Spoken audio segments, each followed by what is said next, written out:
Halo, apa kabar semuanya? Semoga kalian semua sehat.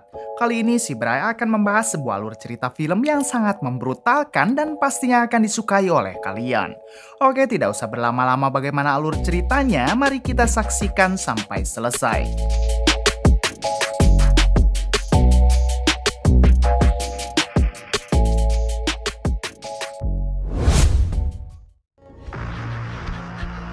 No, no, no.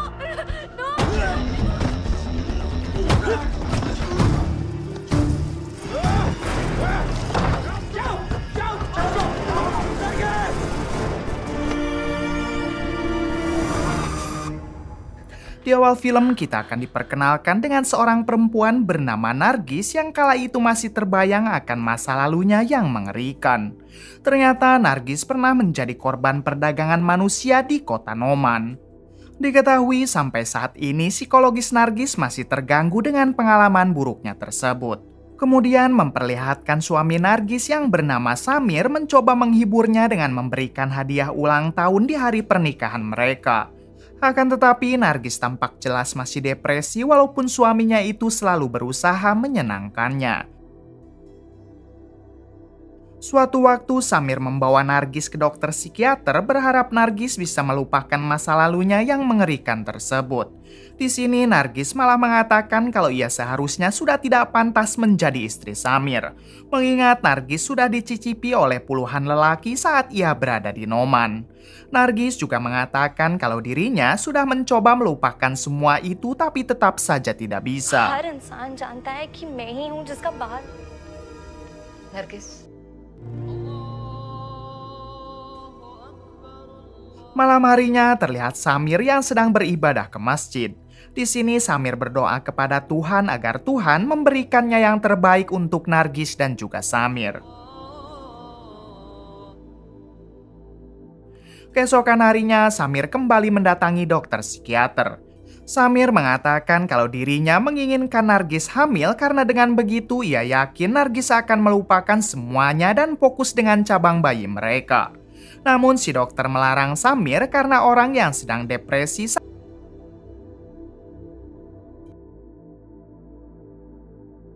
Suatu waktu Samir melayat ke salah satu rumah temannya yang sedang berduka. Ternyata saat itu kakak dan istri dari temannya baru saja meninggal akibat kecelakaan.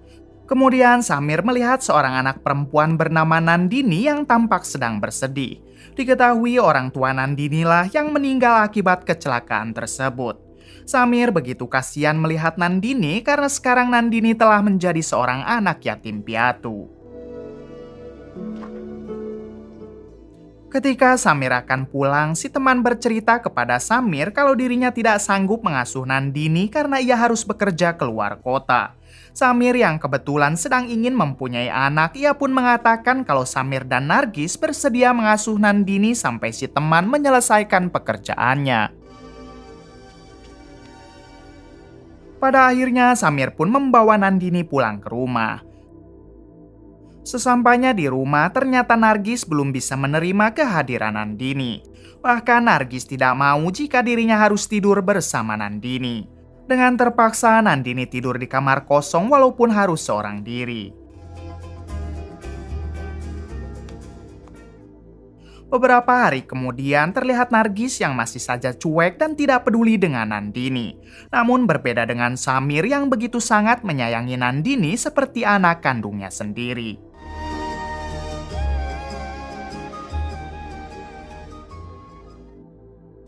Nargis yang belum juga bisa menerima kehadiran Nandini, ia pun kembali mendatangi dokter psikiater untuk menceritakan semuanya. Nargis menjelaskan alasan dirinya tidak bisa menerima kehadiran Nandini, yaitu karena Nargis juga belum bisa menjaga dirinya sendiri dan sekarang harus menjaga anak orang lain. Si dokter mengatakan kalau Nargis harus bisa bangkit dan jangan selamanya terpuruk akan kejadian masa lalu. Nandini sama hancurnya dengan Nargis karena ia baru saja kehilangan kedua orang tuanya. Mungkin itulah cara Tuhan menyatukan dua orang yang sedang mengalami kehancuran, ucap sang dokter. Beberapa hari kemudian, Nargis mulai mencoba bersikap baik kepada Nandini, bahkan ia sudah mengizinkan Nandini untuk bermain di luar. Siang harinya ketika Nargis sedang sendiri, tiba-tiba ia mendengar suara Nandini yang memanggil namanya. Ternyata saat itu Nandini sedang diserang oleh seekor anjing hingga membuat tangan dan kaki Nandini terluka. Dengan cepat Nargis langsung membawa Nandini ke klinik untuk mendapatkan pengobatan. Setelah pulang dari klinik, terlihat Nargis yang mulai menyayangi Nandini. Bahkan mereka juga sekarang sudah mau tidur bersama. Hari-hari berikutnya, kini Nargis sudah semakin menyayangi Nandini seperti anaknya sendiri. Samir yang melihat perubahan dari Nargis tentu ia turut berbahagia. Beberapa bulan kemudian, Samir mengatakan kepada Nargis kalau sekarang temannya sudah menyelesaikan pekerjaannya dan akan kembali mengambil Nandini. Mendengar hal itu, seketika Nargis bersedih karena baru saja ia merasakan kebahagiaan namun kini harus berakhir. Di sini Nargis mendesak Samir agar mengatakan kepada temannya kalau mereka bersedia mengadopsi Nandini untuk selamanya. Kemudian Samir bertanya secara langsung kepada Nandini apakah Nandini mau menjadi anak mereka. Nandini yang sudah menyayangi Samir dan Nargis seperti orang tuanya sendiri tentu bersedia menjadi anak mereka. Keesokan harinya ternyata temannya mengizinkan Samir dan Nargis untuk merawat Nandini selamanya. Setelah mendapatkan izin, Samir dan Nargis langsung mengadopsi Nandini secara resmi. Terlihat sekarang mereka sangat bahagia setelah hadirnya Nandini di kehidupan mereka. Kemudian Samir juga mulai menyekolahkan Nandini di sekolah yang bagus. Di hari-hari berikutnya mereka lalui dengan penuh kasih dan kebahagiaan. Bahkan sekarang Nargis sudah mulai bisa melupakan masa lalunya yang menyeramkan tersebut.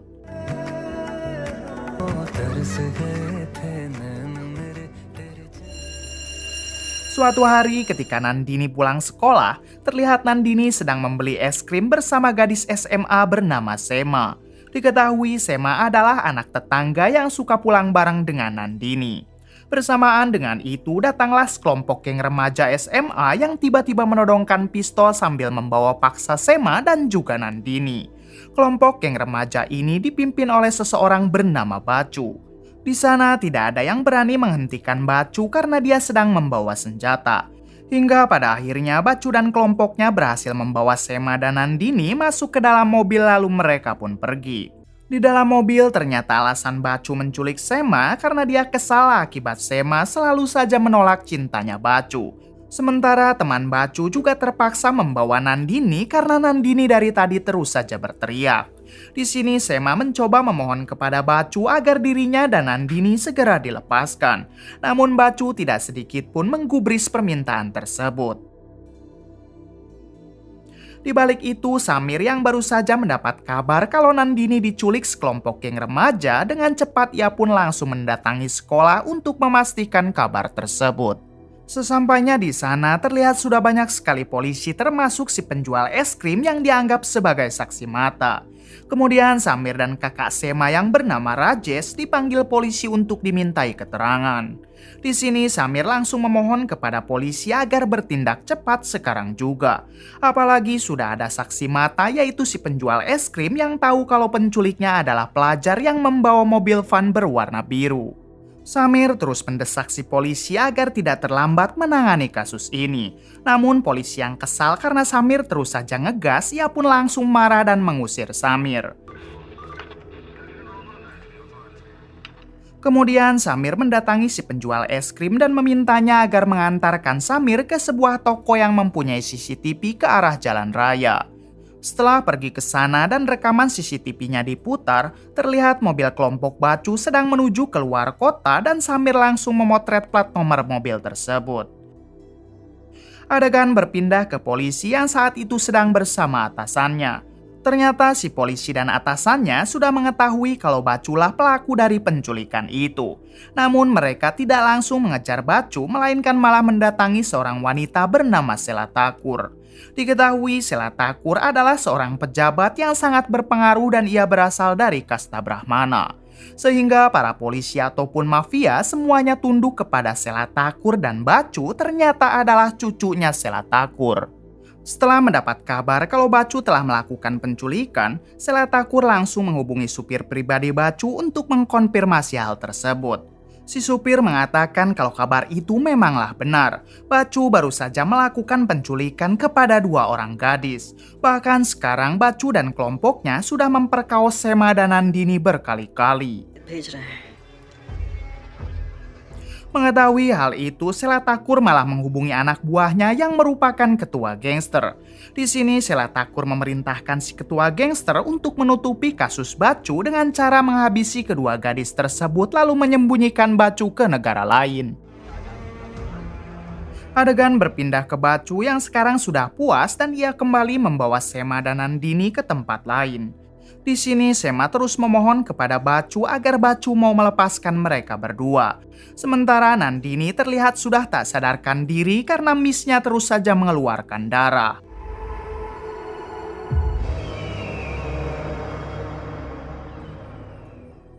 Malam harinya, Samir dan si tukang es krim berhasil menemukan mobil Bacu yang sudah dalam keadaan terbakar. Di sini Samir berteriak meminta tolong sehingga warga sekitar langsung berdatangan untuk membantu memadamkan api tersebut. Setelah apinya sedikit padam, rupanya Sema dan Nandini tidak berada di dalam mobil itu.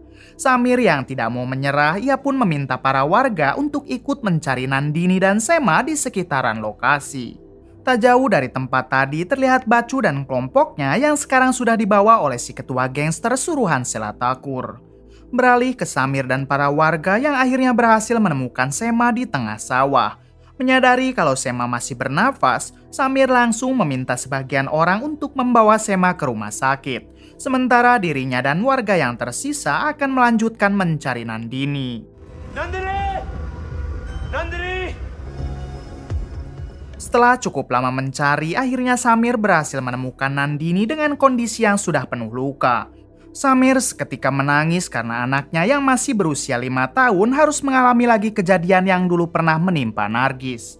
Dengan perasaan hancur hati, Samir langsung membawa Nandini ke rumah sakit terdekat.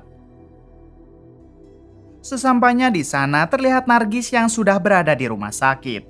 Nargis seketika kembali depresi karena sekarang anaknya harus mengalami kejadian yang sama seperti yang Nargis alami dulu. Sementara itu, Samir dengan perasaan hancur hati hanya bisa pasrah kepada Tuhan. Kemudian Samir mendapat kabar dari Rajesh kakaknya Sema kalau plat nomor mobil van itu adalah milik Bacu. Pihak kepolisian sebenarnya sudah tahu kalau dalang dari penculikan itu adalah Bacu. Namun para polisi tidak berani melakukan apa-apa karena Bacu merupakan cucunya seorang pejabat bernama Selatakur. Bersamaan dengan itu, tiba-tiba Nargis berteriak histeris karena ternyata nyawa Nandini tidak bisa tertolong. Nargis dan Samir benar-benar hancur dengan apa yang menimpa Nandini. Mereka belum lama merasakan hidup bahagia, namun sekarang harus kembali terjatuh di keadaan yang menyakitkan. गया हूं, लेकिन हारा नहीं हूं। सोचिए, ये लड़की, ये बच्ची, ये औरत जैसे राम रावण से लड़े थे, जैसे देशभक्त अंग्रेजों से लड़े थे।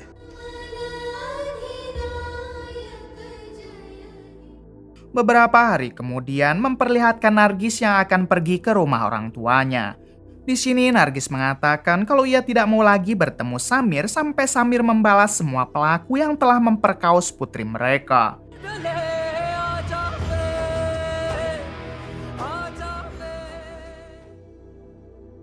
Setelah Nargis pergi, Samir langsung mendatangi kantor polisi untuk menanyakan kasus penculikan putrinya yang sudah jelas Baculah pelakunya. Namun polisi itu beralasan kalau 2 minggu sebelum kejadian, mobil Bacu telah dicuri orang sehingga kepolisian tidak bisa asal menangkap Bacu. Kemudian Samir menjelaskan kalau saat kejadian penculikan ada saksi mata yaitu si tukang es krim.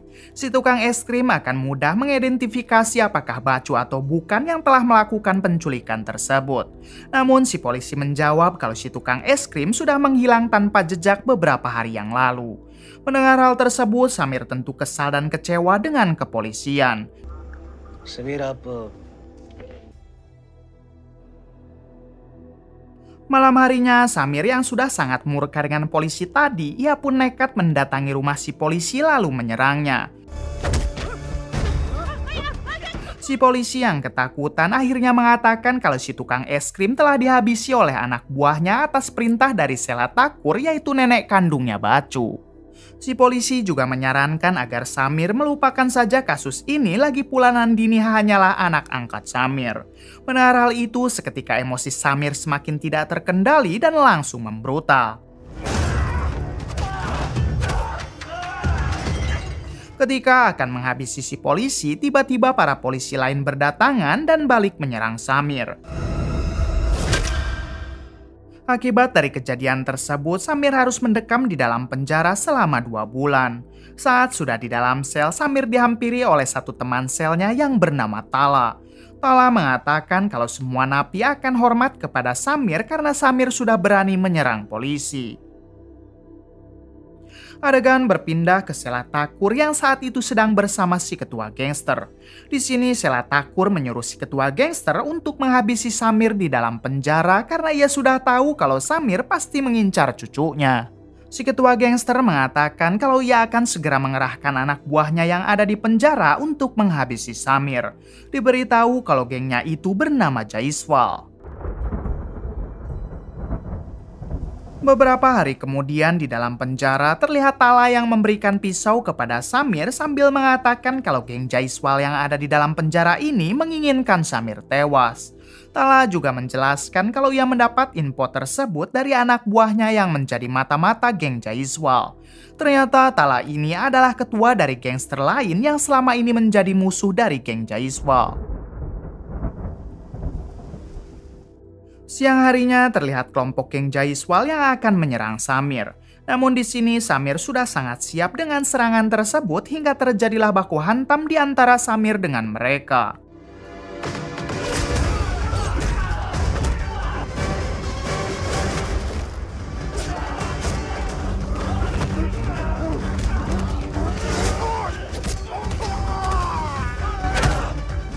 Di tengah pertarungan, Tala dan anak buahnya yang tidak mau diam saja tiba-tiba ikut membantu Samir.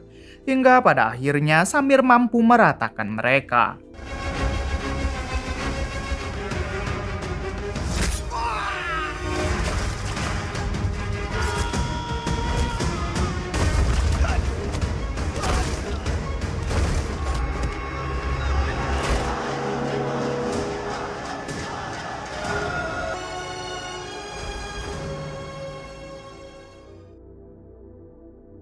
Adegan berpindah ke rumah sakit, terlihat Sema yang baru saja sadar dari komanya.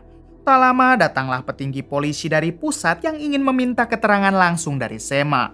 Sebab para polisi setempat selalu berbelit-belit ketika ditanya tentang penculikan itu. Di sini Sema menjelaskan kalau pelakunya beranggotakan 4 orang dan mereka bernama Bacu, Abinab, Sardul, dan si supir pribadi Bacu. Tentu dalang dari semua itu adalah Bacu. Keesokan harinya, Sela Thakur mendatangi Nargis yang sekarang tinggal di rumah ibunya. Di sini, Sela Thakur meminta Nargis untuk memujuk Samira agar melupakan semua kasus penculikan itu. Sela Thakur mengancam apabila Samir tetap bersikeras, maka ia tidak akan segan-segan menghabisi Samir dan juga Nargis. Nargis menjawab kalau ia dan suaminya tidak akan pernah takut kepada Sela Thakur dan siap mati membela keadilan.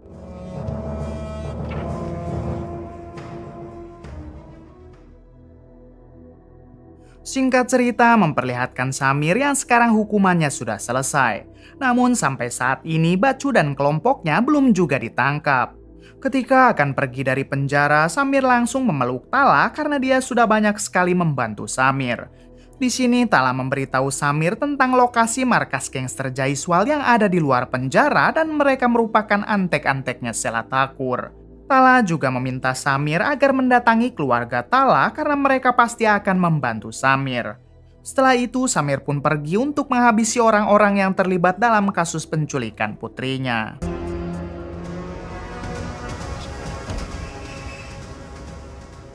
Kemudian memperlihatkan Samir yang mendatangi rumah keluarga Tala. Keluarga Tala yang sudah tahu persahabatan Samir dengan Tala tentu menyambut Samir dengan baik. Apalagi sekarang musuh mereka sama, yaitu kelompok geng Jaiswal. Di sana juga ternyata ada Rajesh kakak Sema yang ikut hadir menemani Samir. Setelah mereka mengobrol panjang, akhirnya mereka memutuskan untuk langsung menyerang geng Jaiswal sekarang juga.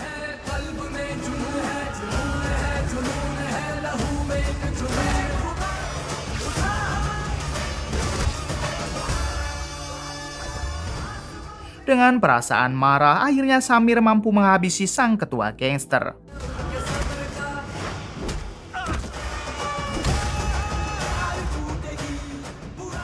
Setelah itu, Samir masuk ke dalam dan menemukan salah satu teman Bacu yang bernama Abinab dan si supir pribadi Bacu.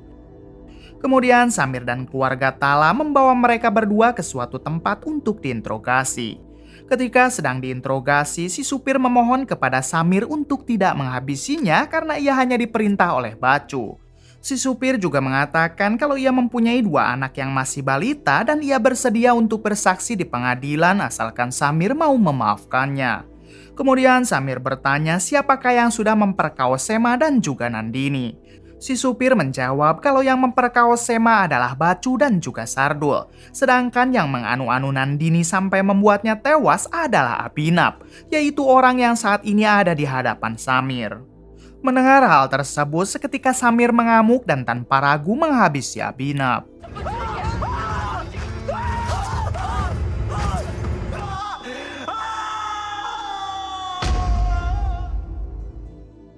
Keesokan harinya terlihat Abinab yang sudah koit dengan sangat mengenaskan sementara si supir dibiarkan lepas oleh Samir. Setelah menyebarnya berita kematian Abinab yang mengenaskan, salah satu kelompok Bacu yang bernama Sardul memutuskan untuk menyerahkan diri ke polisi. Tentu Sardul takut kalau nasibnya akan sama dengan Abinab.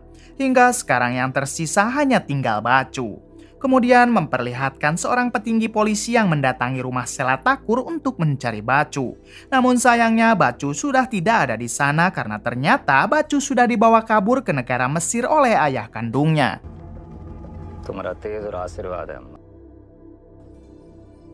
Malam harinya, si petinggi polisi menghampiri Samir lalu memberitahu kalau Bacu sekarang ada di negara Mesir. Di sana, Bacu dan ayahnya ternyata dilindungi juga oleh salah satu gangster bernama Kalajengking yang ada di Mesir. Si petinggi polisi tidak bisa mengejar Bacu sampai ke Mesir karena India tidak mempunyai perjanjian ekstradisi. Di sini si petinggi polisi mempersilahkan Samir mengejar Bacu ke Mesir karena apabila mengandalkan kepolisian maka akan butuh waktu berbulan-bulan untuk mengurus surat izinnya. Rupanya si petinggi polisi tahu rasanya kehilangan anak karena dulu ia juga pernah mengalaminya. Malam itu juga Samir langsung bersiap untuk pergi ke Mesir. Kemudian Nargis tiba-tiba mendatangi Samir. Nargis memohon kepada Samir untuk tidak pergi ke Mesir karena Nargis tidak mau jika harus kehilangan orang yang ia sayangi lagi. Akan tetapi Samir yang sudah bertekad, ia pun tidak mau mendengarkan Nargis dan tetap akan pergi ke Mesir mencari Bacu.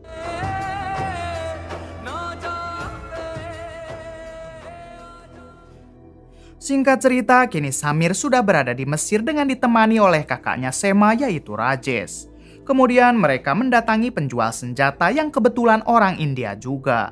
Di sini Samir bertanya mengenai di mana markas gangster Kalajengking yang merupakan gangster pelindung Bacu di negara Mesir. Si penjual senjata yang kebetulan merangkap sebagai seorang pembunuh bayaran, ia pun langsung menawarkan diri apakah Samir mau menyewa jasanya. Mendengar hal itu, Samir pun setuju untuk menyewa si penjual senjata. Keesokan harinya terlihat Samir, Rajesh, dan si penjual senjata yang sedang mendatangi markas gangster Kalajengking dan tanpa ragu langsung menyerang mereka. Samir yang sudah tidak peduli lagi dengan nyawanya, ia pun membrutal tanpa aturan.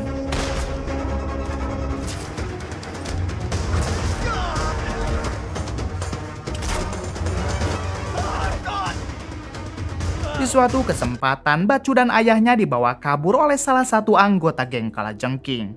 Samir yang tidak mau sampai Bacu kembali menghilang dengan segera berusaha mengejar sampai terjadilah aksi kejar-kejaran dan juga tembak-tembakan.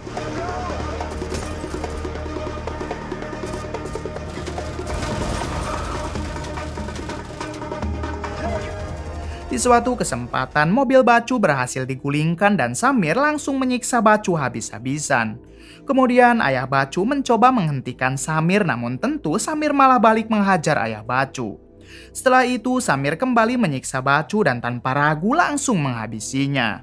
Melihat putranya koit, ayah Bacu mencoba menembak Samir. Namun untungnya ada Rajesh yang lebih dulu menghabisi ayah Bacu.